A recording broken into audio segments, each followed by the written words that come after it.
Berikut ini kita diskusi dan tanya jawab. Kami berikan kesempatan kepada jemaah sampai datangnya waktu kosong. Dipersilakan. Iya, ada dua, ada Pak Chandra, ada Pak Adiusi. Iya, silakan Pak Chandra dulu. Singkat jelas Pak Chandra.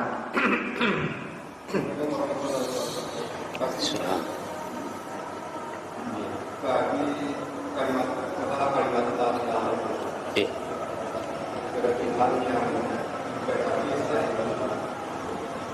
kita bisa melihat anugerah yang besar tidak ada Tuhan selain Allah ibadah.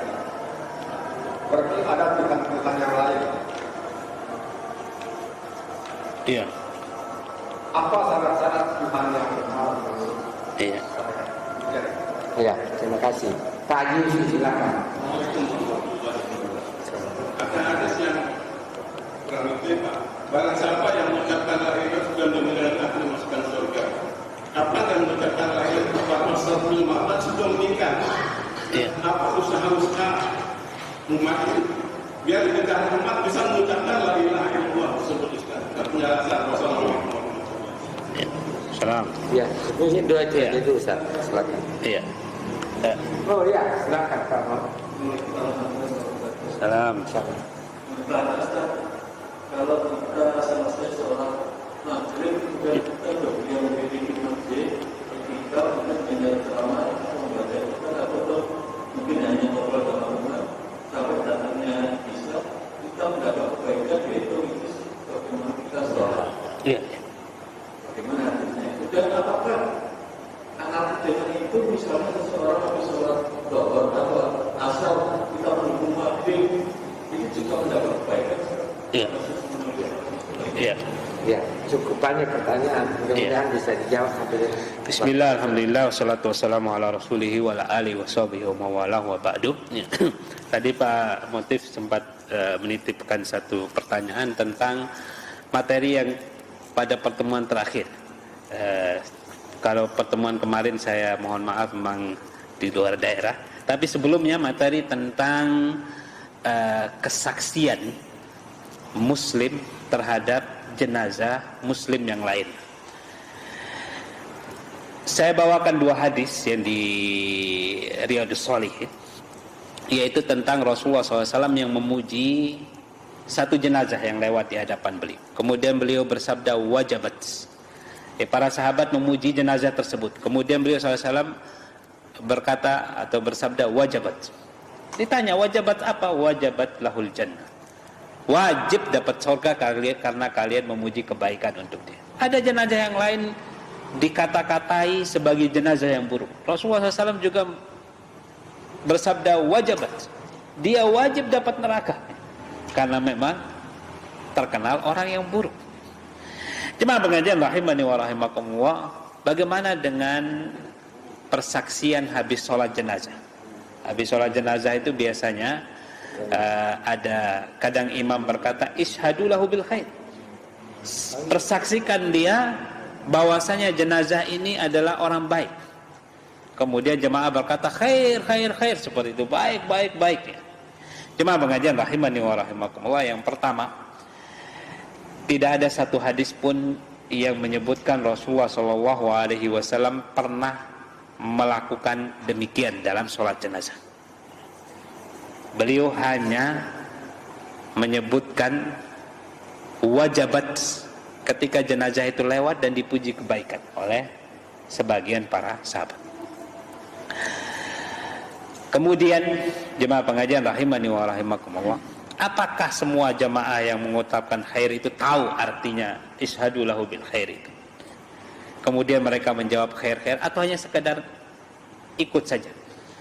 Kemudian yang ketiga jemaah pengajian rahimani wa rahimakumullah, semoga Allah Subhanahu wa taala merahmati kita semuanya. Apakah jemaah yang mengucapkan khair itu ikhlas, memang sesuai kenyataan sehari-hari bahwasanya ini memang jenazah yang baik?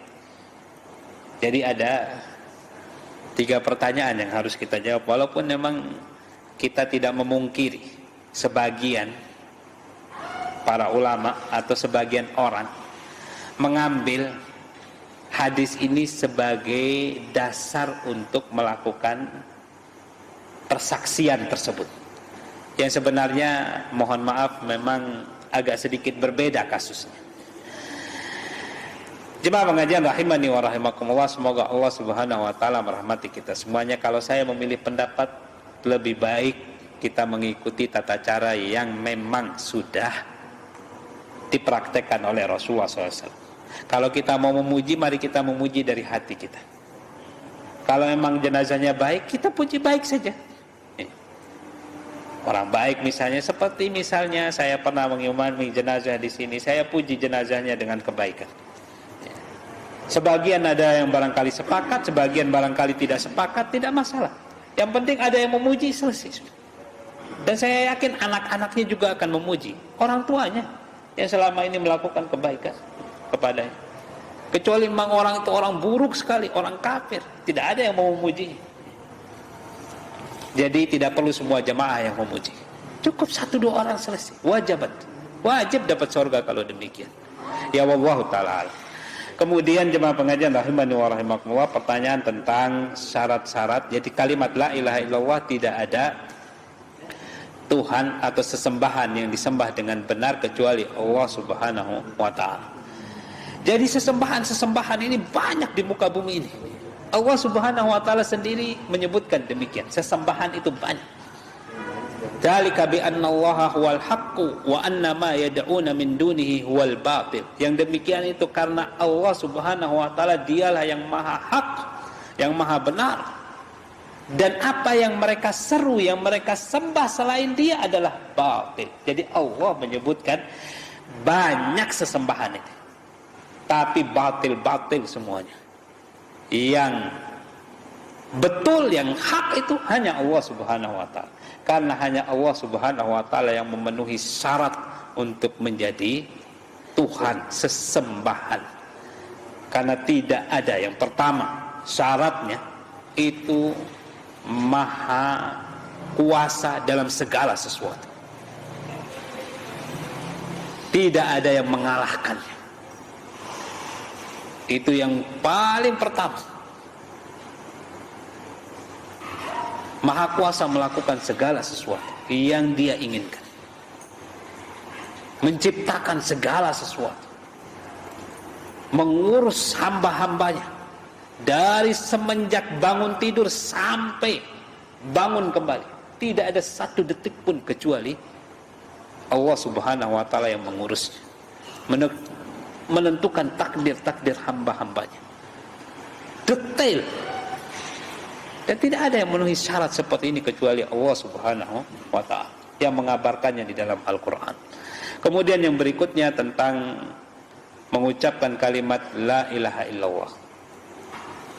Rasulullah SAW bersabda, man kana akhiru kalamihi la ilaha illallah dakhalal jannah. Barang siapa yang ucapan terakhirnya adalah kalimat la ilaha illallah, maka dia akan masuk ke dalam surga. Maksudnya bagaimana ini? Maksudnya sesuai dengan lafaz yang disabdakan oleh Rasulullah SAW.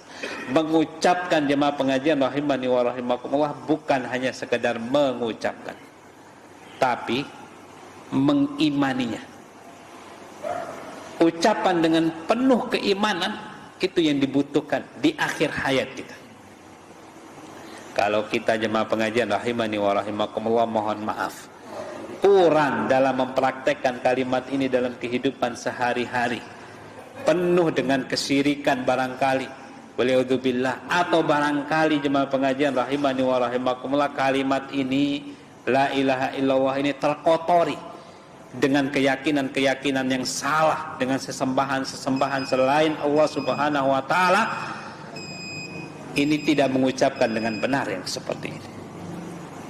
Jadi yang dibutuhkan jemaah pengajian rahimani wa rahimakumullah, diucapkan dengan penuh keyakinan yang benar di akhir hayat kita. Inilah yang akan mendapatkan surganya Allah Subhanahu wa ta'ala. Dan itu butuh pengamalan, pembiasaan diri kita setiap hari.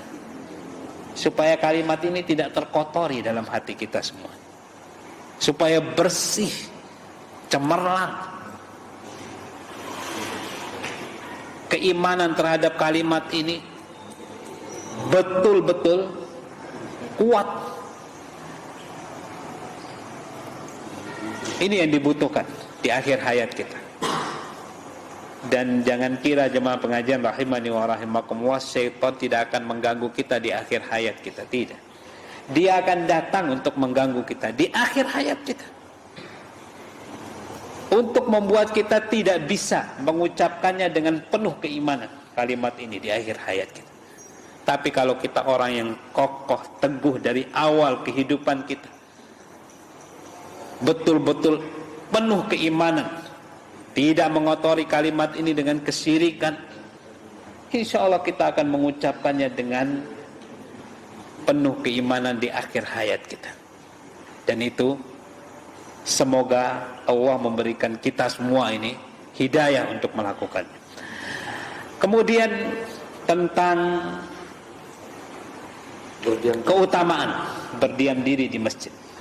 Dalam hadis yang diriwayatkan oleh Imam Bukhari, Rasulullah sallallahu alaihi wasallam bersabda, "Innal abda, sesungguhnya seorang hamba itu la yazalu fi salatihi, akan selalu ditulis berada dalam salatnya, pahala salat terus, man tadara shalah, selama dia menunggu salat di masjid." Jadi habis salat maghrib mengikuti pengajian sampai kemudian iqamah salat isya berjamaah, itu dari tadi, dari salat maghrib itu, dari semenjak dia masuk ke dalam masjid sampai dia keluar dari masjid, itu pahalanya pahala salat, tidak lepas, sedetik pun tidak lepas. Padahal kita ini lagi pengajian.